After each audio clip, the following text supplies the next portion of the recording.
আসসালামু আলাইকুম। বহুল প্রতীক্ষার পরে বেসরকারি শিক্ষকদের এপ্রিল মাসের বেতনের টাকা তাদের স্ব ব্যাংক অ্যাকাউন্টে প্রবেশ করেছে। গতকাল বিকেল থেকে নিজ নিজ ব্যাংক অ্যাকাউন্ট থেকে এই টাকা শিক্ষকদের উত্তোলন করতে দেখা যায়। আজ সকাল থেকে শিক্ষকরা তাদের ব্যাংক অ্যাকাউন্ট থেকে এই টাকাটি উত্তোলন করছে। এপ্রিল মাসের বেতন তো পেলেন শিক্ষকরা, তাহলে ঈদুল আজহা ও মে মাসের বেতন বোনাস কবে পাবেন শিক্ষকরা? গতকাল থেকে বিল সাবমিটের নির্দেশনা দিয়েছে মাওসি। তাহলে কত তারিখে ব্যাংকে ঢুকতে যাচ্ছে ঈদুল আজহা এবং মে মাসের বেতন বোনাস? ঈদের আগেই কি এই আপনাদের মে মাসের বেতন এবং বোনাস পাবেন শিক্ষকরা? আপনারা অবশ্যই সাথে থেকে না টেনে পুরো ভিডিওটি দেখবেন এবং বেতন ভাতা সহ এমপিও শিক্ষকদের আপডেট পেতে আমাদের এই টেকবিডি 2.0 ইউটিউব চ্যানেলটি সাবস্ক্রাইব করতে ভুলবেন না। আমরা জানি ইএমআইএস সেলের education management information system EMIS, এখানে আপনারা যে অফিসিয়াল সার্ভারটি দেখতে পাচ্ছেন, এই সার্ভারে আপনাদের মে মাসের বেতন এবং আপনাদের ঈদুল আজহার বিল সাবমিটের তালিকাটি সংযুক্ত করেছে ইএমআইএস সেল। এখন আপনারা কত তারিখে এটি পাবেন এবং কিভাবে কত তারিখের মধ্যে বিলটি সাবমিট করতে হবে এবং ভিডিও শেষে আপনারা এই টাকাটি ঈদের আগে পাচ্ছেন না কত তারিখে ব্যাংক অ্যাকাউন্টে প্রবেশ করছে, সকল তথ্য নিয়ে আজকে ভিডিওটি উপস্থিত থাকছি। চলুন বিস্তারিত দেখে আসি। রূপালী বাংলাদেশের একটি প্রতিবেদন নিয়ে আজকে ভিডিওটি উপস্থাপন করছি। সেখানে তারা বলছে মে মাসের বেতন ও ঈদ বোনাস একসঙ্গে পাবেন শিক্ষকরা। বেসরকারি স্কুল কলেজে কর্মরত এমপিভুক্ত শিক্ষক কর্মচারীদের মে মাসের বেতন ও আসন্ন ঈদুল আজহার উৎসব ভাতা নিয়ে বড় সুখবর দিয়েছে মাধ্যমিক উচ্চশিক্ষা অধিদপ্তর মাউসি। বিশ্বস্ত একটি সূত্র বলেছেন, চলতি মাসের 24 তারিখের মধ্যেই ঈদ বোনাস ও মে মাসের বেতন একসঙ্গে পেতে পারেন শিক্ষকরা। আমরা জানি গতকালকে এপ্রিল মাসের বেতন, আলহামদুলিল্লাহ বলেনি, এপ্রিল মাসের বেতনটি আমাদের স্ব ব্যাংক অ্যাকাউন্টে প্রবেশ করেছে।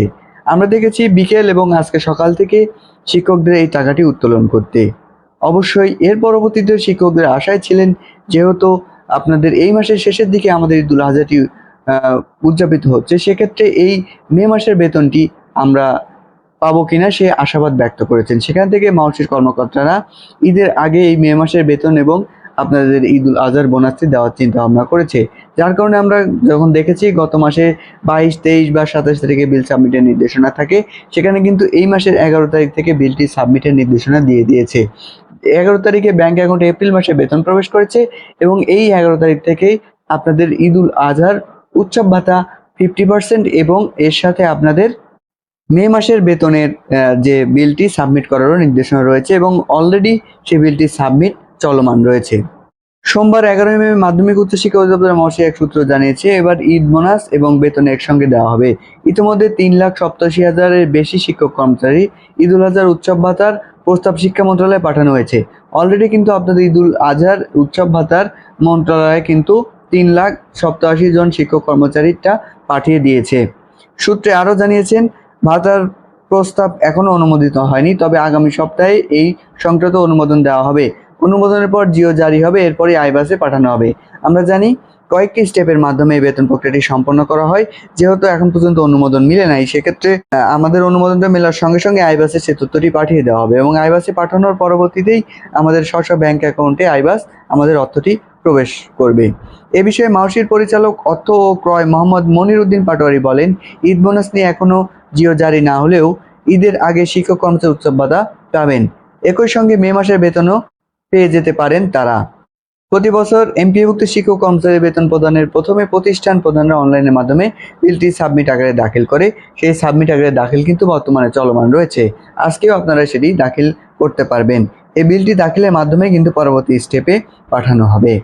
এরপর সেই বিল যাচাই বাছাই করা এবং প্রয়োজনীয় প্রক্রিয়া সম্পন্ন করে অর্থ মন্ত্রণালয়ের সঙ্গে সমন্বয়ের মাধ্যমে অর্থ ছাড়ের ব্যবস্থা গ্রহণ করা হয়। অর্থ মন্ত্রণালয়ের চূড়ান্ত অনুমোদন পাওয়ার পর সংশ্লিষ্ট কর্তৃক বেতন ভাতা অর্থ ব্যাংকগুলোতে প্রেরণ করে, যা পরবর্তীতে শিক্ষক কর্মচারীর ব্যক্তিগত ব্যাংক হিসেবে জমা হয়। উল্লেখ্য, এমপিভুক্ত শিক্ষক কর্মচারীদের বেতন ভাতা প্রদানের প্রক্রিয়াকে নিয়মিত, স্বচ্ছ ও গতিশীল করার লক্ষ্যে সরকার ডিজিটাল বিল দাখিল ও অনুমোদনের ব্যবস্থা চালু করেছেন। এই আধুনিক ব্যবস্থার ফলে বেতন প্রক্রিয়া স্বচ্ছতা আরও বেড়েছে এবং জটিলতা অনেকাংশ কমে গিয়েছে, যা শিক্ষক কর্মচারীর জন্য ইতিবাচক পরিবর্তনের একটি সুযোগ বলে বিবেচিত হচ্ছে। তো এখানে আমরা দেখলাম যেহেতু বিগত মাসগুলোতেও গত মাসের 24, 27 তারিখের মধ্যে বিলটি সাবমিটের নির্দেশনা থাকে, সেক্ষেত্রে মে মাসে বিলটি এই 11 তারিখ থেকে সাবমিটের নির্দেশনা রয়েছে। আমাদের 2 দিনের মধ্যে এই বিলটি সাবমিট সম্পন্ন করতে হবে। এর পরবর্তীতে এটি আইবাস প্লাস প্লাসে চূড়ান্ত অনুমোদনের পর জিও জারির পরে আইবাস প্লাস প্লাসে এটি অর্থ উত্তোলনের জন্য পাঠাবে এবং সর্বশেষ আমাদের ব্যাংক অ্যাকাউন্টে সেটি প্রবেশ করবে। তবে এটি কত তারিখে হতে যাচ্ছে সঠিক এখন পর্যন্ত তারিখ প্রকাশ করেনি কোনো ওয়েবসাইট, কোনো মাধ্যম থেকে এখন পর্যন্ত জানা যায়নি। এর পরবর্তী থেকে সে বিষয়ে কত তারিখে আপডেট পেতে অবশ্যই আমরা সবার আগে ভিডিও আকারে তুলে ধরার চেষ্টা করব। সেই ভিডিওটি পেতে অবশ্যই আমাদের এই টেকবিডি 2.0 ইউটিউব চ্যানেলটি সাবস্ক্রাইব করতে ভুলবেন না।